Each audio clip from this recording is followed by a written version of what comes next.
was a cold December morning in Chicago when Daniel Carter stepped out of his black SUV and noticed a little boy sitting alone outside a grocery store. The boy looked about 9 years old. His clothes were old and too thin for the weather. His shoes were worn out, and he was holding a small paper bag close to his chest, as if it were the only valuable thing he owned. Daniel was a billionaire. He owned hotels, restaurants, and several real estate companies across America. Everywhere he went, people knew his name. But that morning, something made him stop. He walked toward the boy. "Hey, buddy, are you okay?" The boy looked up quickly. "Yes, sir." "Where are your parents?" The boy lowered his head. "My mom died last year." Daniel's heart sank. "And your dad?" The boy swallowed hard. "I don't know him." Daniel sat beside him. "What's your name?" "Eli." Daniel noticed that Eli was trying very hard not to cry. "Where do you live, Eli?" The boy pointed toward a small backpack beside him. "Sometimes at the shelter, sometimes nowhere." Those words stayed in Daniel's heart. Sometimes nowhere. Daniel had billions of dollars, several houses, expensive cars, and more food than he could ever eat. Yet this little boy didn't even know where he would sleep that night. Daniel quietly asked, "Have you eaten today?" Eli shook his head. "No, sir." Daniel stood up. "Come on, let's get you something to eat." Inside the restaurant next door, Daniel ordered a warm breakfast. Eli stared at the food for a few seconds before finally taking his first bite. He ate slowly at first, then faster. Daniel looked away because he could feel tears forming in his eyes. After breakfast, Daniel took Eli to buy clothes, shoes, a winter coat, and everything else a child needed. But Daniel didn't stop there. He contacted a social worker and discovered that Eli had been moved from one temporary shelter to another after losing his mother. That night, Daniel couldn't sleep. He kept thinking about the boy. His wife, Sarah, noticed something was wrong. "What happened?" she asked. Daniel told her everything. Sarah became quiet. Then she said, "Maybe God didn't let you meet that boy by accident." Daniel looked at her. For years, he and Sarah had prayed for children. They had visited doctors. They had tried different treatments. They had cried together more times than they could remember. Still, their home remained quiet. No little footsteps, no toys on the floor, no child calling them mom or dad. Daniel had almost stopped believing that his prayer would ever be answered. But that night, he looked at Sarah and said, "Maybe God is teaching us something." The next morning, Daniel went back for Eli. He didn't just bring food, he brought a promise. "You're not going back to the streets," Daniel told him. "We're going to find you a safe place, and I'm going to make sure you have what you need." Eli stared at him. "Why?" Daniel smiled gently. "Because somebody has to care." Eli began to cry. Then he hugged Daniel, and for the first time in a very long time, that little boy felt safe. Daniel thought he was helping an orphan. He had no idea that God was about to use that little boy to change his own life forever. Sometimes, the blessing you're praying for is connected to the kindness you are willing to give when nobody is watching. And Daniel was about to learn that lesson in a way he would never forget. Weeks passed, and Eli slowly began to change. The frightened little boy, who once slept with one eye open, began smiling again. Daniel arranged for him to stay with a trusted foster family while the legal process was handled. He paid for his school, his clothes, his medical checkups, and everything he needed. But Daniel never treated Eli like a charity case. He treated him like family. Every Saturday, Daniel would pick him up and take him out. Sometimes they went to the park. Sometimes they watched basketball.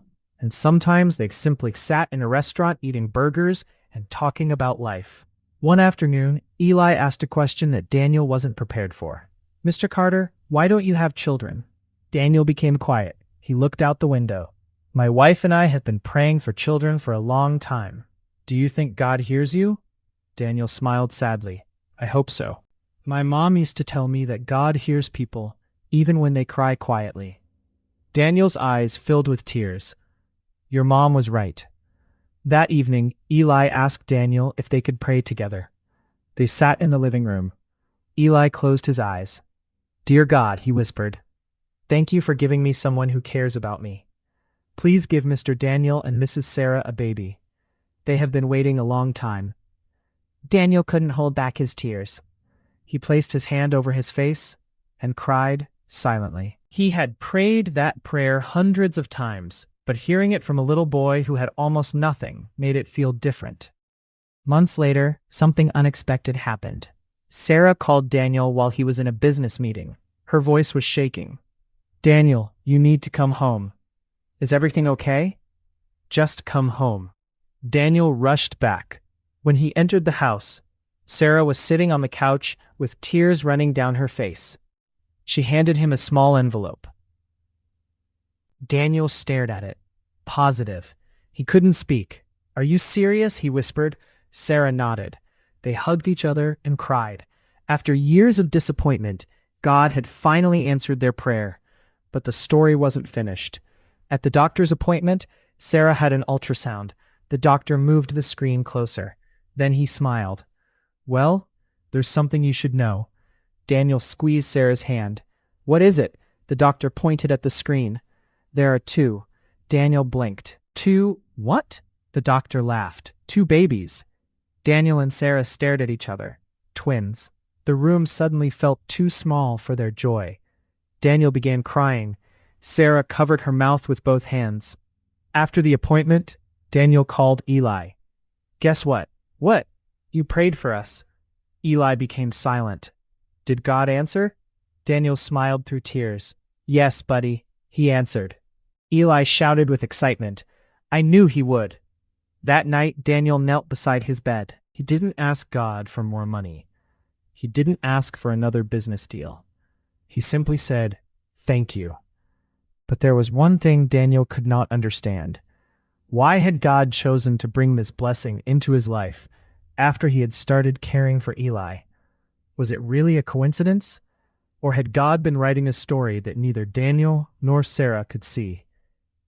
But one Sunday morning, while sitting in church with Sarah and Eli, something happened that made him realize the greatest blessing wasn't the money he had earned. It was the people God had placed in his life. And what happened next would test Daniel's heart in a way he never expected. The day Sarah gave birth, Daniel stood outside the hospital room with tears in his eyes. For years, he had imagined what it would feel like to hear a baby cry and know that the child was his. Now, that moment had finally come. Then the nurse opened the door. "Congratulations, Mr. Carter. You have two beautiful babies." Daniel froze. His hands began to shake. "Both babies are okay?" The nurse smiled. "Both are healthy." Daniel walked into the room.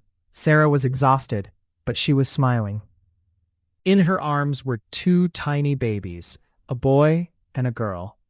Daniel slowly walked toward them. He touched their little hands and began to cry. "Thank you, Jesus," he whispered. Sarah looked at him. "We waited so long." Daniel nodded.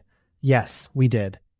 But then he remembered Eli, the little boy who had once been hungry and alone, the little boy who had prayed for them when he had almost nothing of his own.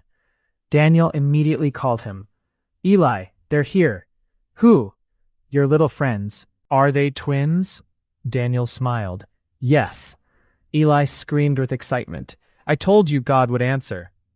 A few weeks later, Daniel and Sarah made another decision. They didn't want Eli to feel like he was being replaced. They wanted him to know that he was still loved. So they invited him to their home. When Eli walked through the front door, he stopped. There was a small bedroom waiting for him. On the bed was a new basketball jersey.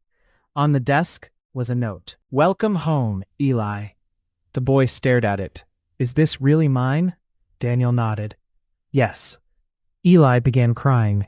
Sarah hugged him. "You don't have to be afraid anymore."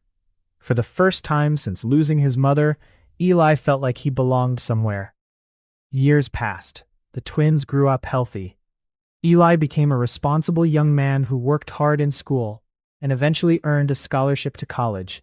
Daniel never took credit for what happened. Whenever someone called him generous, he would simply say, "I was blessed enough to have the opportunity to help someone." One evening, years later, Eli returned home from college. He sat with Daniel on the porch. "Mr. Carter," he said, I want you to know something. Daniel smiled. What? When you found me outside that grocery store, you thought you were saving me. Daniel looked at him. But you saved me, Eli continued. You gave me a home. You gave me a future. He paused. But I think God used me to remind you that he had not forgotten your family either. Daniel's eyes filled with tears. He finally understood. The greatest reward wasn't the money. It wasn't the business success. It wasn't even the twins. The greatest reward was realizing that one act of kindness could change generations. Daniel had helped a child when nobody was watching, and God had turned that small act of love into something much bigger than he could have imagined. So if you're watching this and wondering why your prayer hasn't been answered yet, don't give up. Sometimes God is working in places you cannot see. Sometimes the door you're waiting for is connected to an act of kindness you haven't done yet. Keep praying, keep believing, keep helping people when you can, and most importantly, never think your good deeds are wasted. Daniel thought he was giving a lonely orphan a future. He never imagined that God would use that same little boy to bring hope back into his own home. And that is the beautiful thing about God. Sometimes while you're busy being a blessing to someone else, God is quietly preparing a blessing for you.